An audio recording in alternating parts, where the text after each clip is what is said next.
The cathedral you are building does not rise in a day.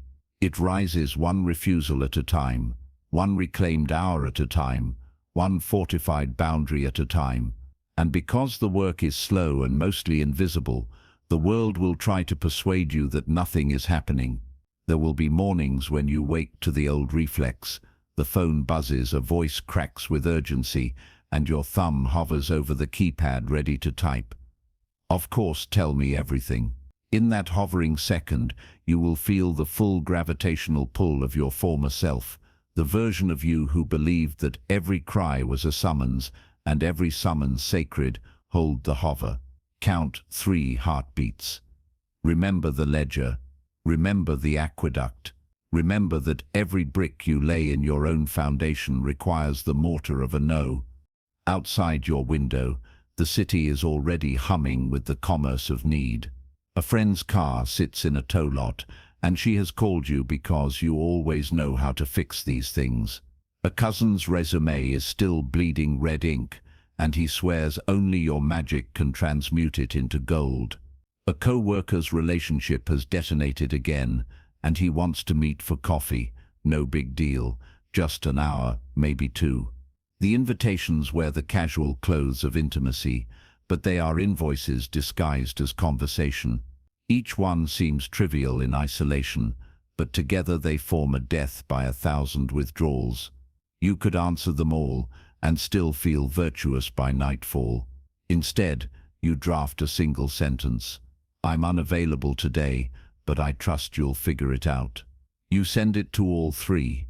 The silence that follows is not emptiness. It is the first clean space in which your future can expand. Some of them will test the boundary immediately. The friend calls back, voice pitched higher. But you're the only one who understands how these tow companies work. The cousin texts a photograph of the resume. I just need 15 minutes of your eyes. The co-worker drops by your desk with a paper cup of coffee, decaf, because you seem stressed lately. Each gesture is a probe, a gentle attempt to renegotiate the contract they assumed was permanent. Do not explain. Explanations are invitations to debate, and debate is the trenches where boundaries die. Offer only repetition. I'm unavailable. The repetition is not rudeness, it is architecture. The more often you speak it, the thicker the walls become. Weeks pass. The friend eventually pays the tow fee herself and discovers that the clerk is more reasonable than she feared. The cousin hires an editor online and is startled by the quality of the results.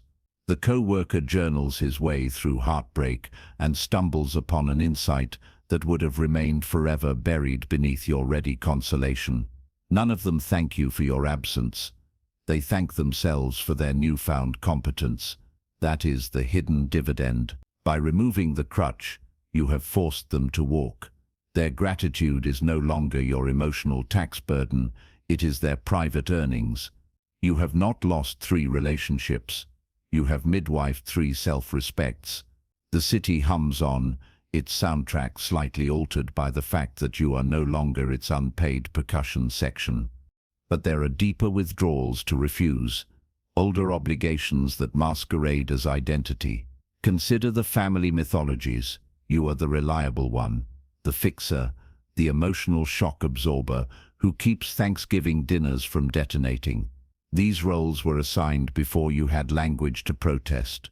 They are embroidered into childhood photo albums, repeated at reunions like folklore. Remember the time Daniel missed his own piano recital to drive Aunt Lisa to the ER. Remember how Daniel mediated the inheritance feud. Remember how Daniel stayed up all night building Grandma's new dresser. Each anecdote is a stitch in the straitjacket. You have worn it so long you mistook the embroidery for heraldry. Now, as you approach 30, 40, 50, the jacket pinches. Your shoulders have outgrown it.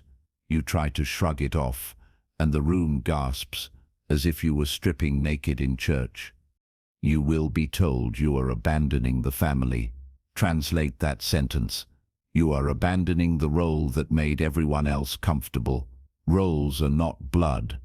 They are costumes. Take yours off gently. but firmly. When the next holiday approaches, decline to host, offer no elaborate justification. Explanations invite committees to vote on your boundaries. Simply state, "I'm not available this year." The silence that follows will feel like betrayal, but it is actually audition. Who will step into the space you vacated? Who will discover capacities they never exercised because you always lifted the weight for them? You are not depriving the family of a host. You are gifting them the chance to become hosts themselves. Some will rise, others will grumble. Both outcomes are necessary. An empire is not built by unanimous applause. It is built by the quiet consolidation of power among those who recognize its value.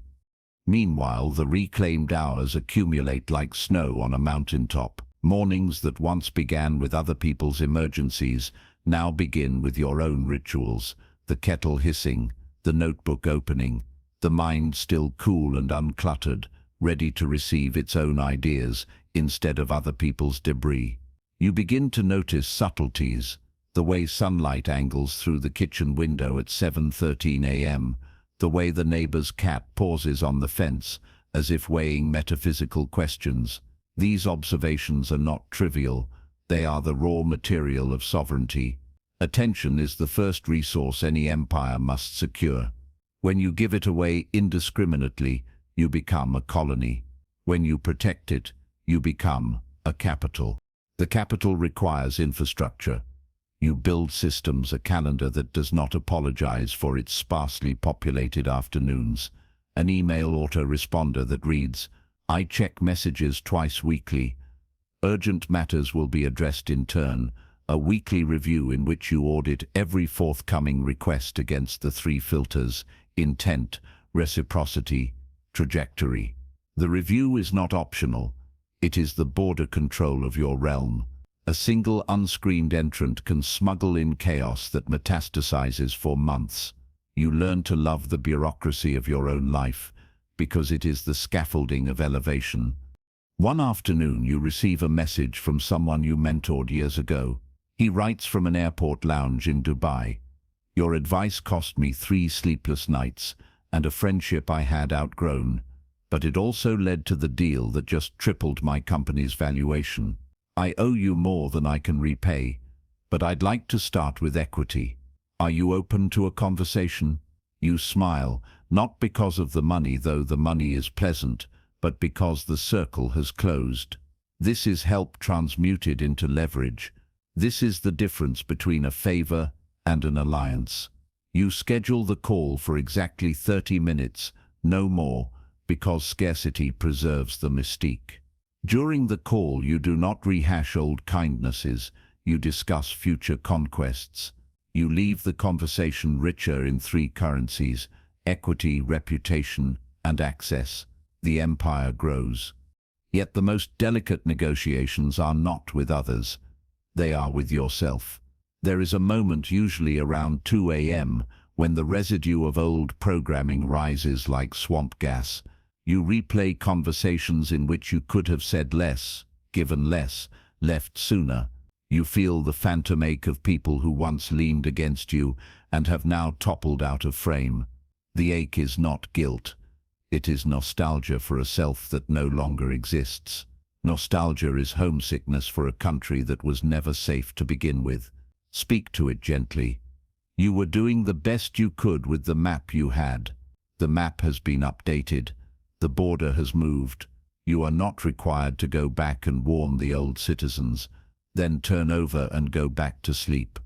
The empire needs its commander rested. Seasons cycle. The first winter of strategic selfishness is the hardest. You decline holiday travel, and your mother cries over speakerphone. You decline your college roommate's destination wedding, and the group chat falls silent for weeks.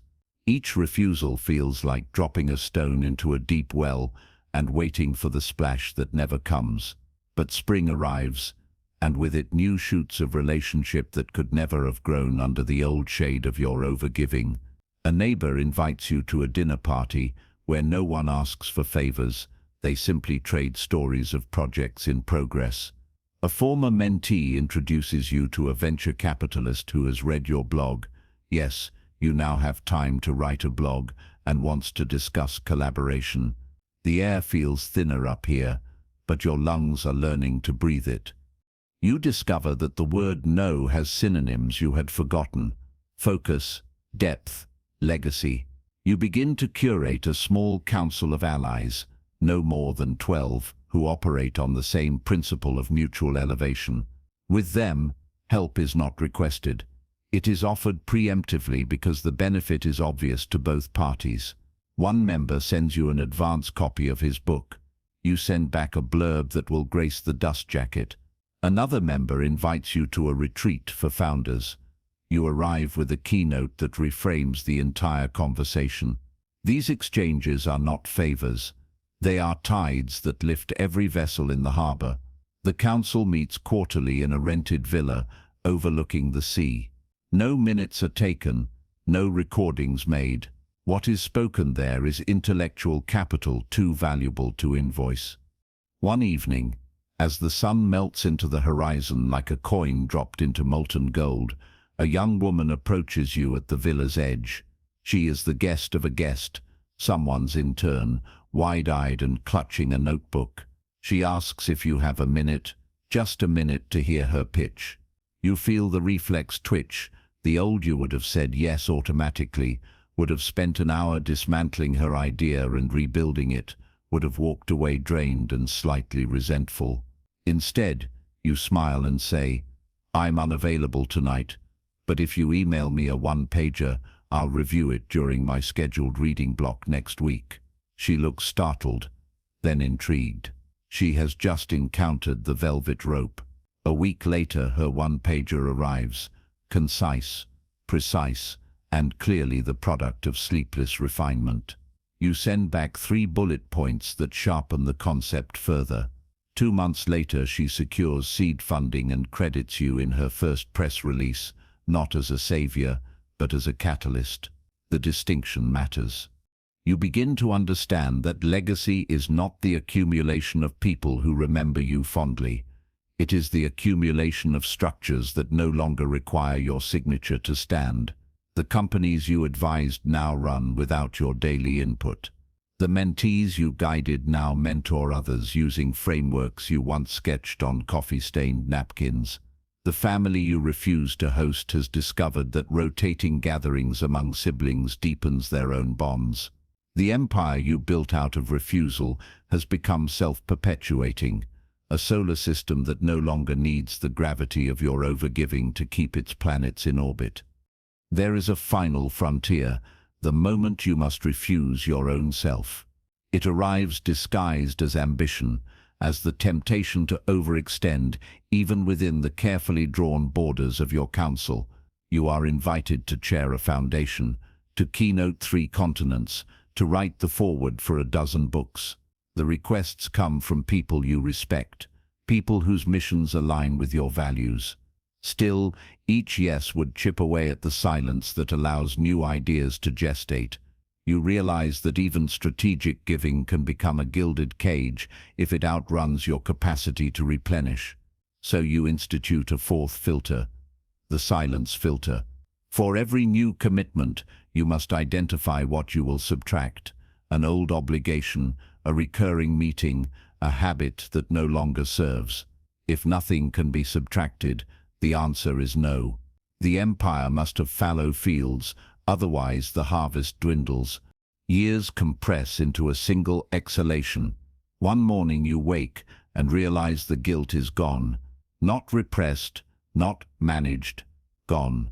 In its place is a quiet ferocity, a sense that every hour ahead belongs entirely to you. You walk through the city and see the old landmarks of your servitude, the cafe where you once spent entire afternoons counseling strangers, the park bench where you fielded tearful calls, the co-working space where you ghost-wrote other people's dreams. They are just places now, neutral as stones. The emotional charge has been reclaimed and converted into voltage for your own circuits. You take a sabbatical, not to travel, but to descend into the deepest vault of your own mind. You rent a cabin in the mountains where the only sound is wind threading through pines. There you map the final territory, the parts of you still reflexively scanning for need, still ready to abandon the kingdom at the first cry. You sit with them, these orphaned impulses, and you offer them new employment. Scan instead for alignment, for leverage, for legacy. Teach them to recognize the difference between a call for help and a call for extraction. Retrain them as scouts rather than sacrificial lambs. By the time the snow begins to melt, the reprogramming is complete. You return to the city lighter by the exact weight of every obligation you never owed. At the next quarterly council, you present a new protocol. Each member must bring a single problem, already half solved, and a single resource they are willing to trade. The meeting becomes less about rescue and more about refinement. Ideas cross-pollinate. Ventures are born. Someone jokes that the council has become a black ops unit for ambition. You correct him. It is a white ops unit for civilization. The world will never see its fingerprints, yet everything it touches improves. That is, influence elevated beyond visibility. Eventually you write a small book, not a manifesto, more like a field manual. You title it, The Architecture of Refusal. It contains no anecdotes, no names, only frameworks. The 4 filters, the silence rule, the council template, the audit ritual. You print 500 copies and give them to no one. Instead, you leave them in hotel lobbies, airport lounges, cow-working spaces, wherever ambitious minds congregate. Within a year, strangers begin quoting lines they found on page 43. The ideas have gone viral without your ever promoting them. This is the final proof that the empire no longer requires your signature. It has become atmospheric. One night, very late, you receive a voicemail from the woman whose car you refused to rescue from the tow lot all those seasons ago. She is laughing, slightly drunk, standing on a balcony somewhere in Lisbon. "I just wanted you to know," she says, "that paying that fine myself led to a chain of events that ended with me starting a transportation startup. We just closed Series B. I thought you should hear it from me. Thank you for saying no." You delete the message, not because it displeases you, but because it no longer surprises you. The system is working exactly as designed. You sit on your own balcony now, high above the city, and watch the lights flicker on one by one. Each light is a miniature empire, some well-governed, some teetering. You no longer feel the urge to rush down and fix the flickering ones. You have learned the hardest truth of all. Rescue is not the highest form of love. Creation is. And creation requires the ruthless conservation of the creator's energy.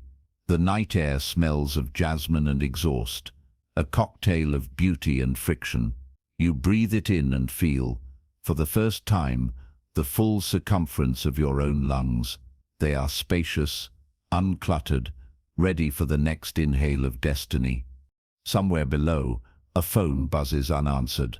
Somewhere else, a stranger stands at the edge of a decision that will either forge or fracture him. You wish him well, but you do not reach for your keys. You have given all the help you are required to give tonight simply by refusing to give more. The empire hums, self-sustaining, self-respecting, self-replicating. You close your eyes and listen to the quiet. It is not the absence of need. It is the presence of power, and power, properly stewarded, sounds exactly like silence.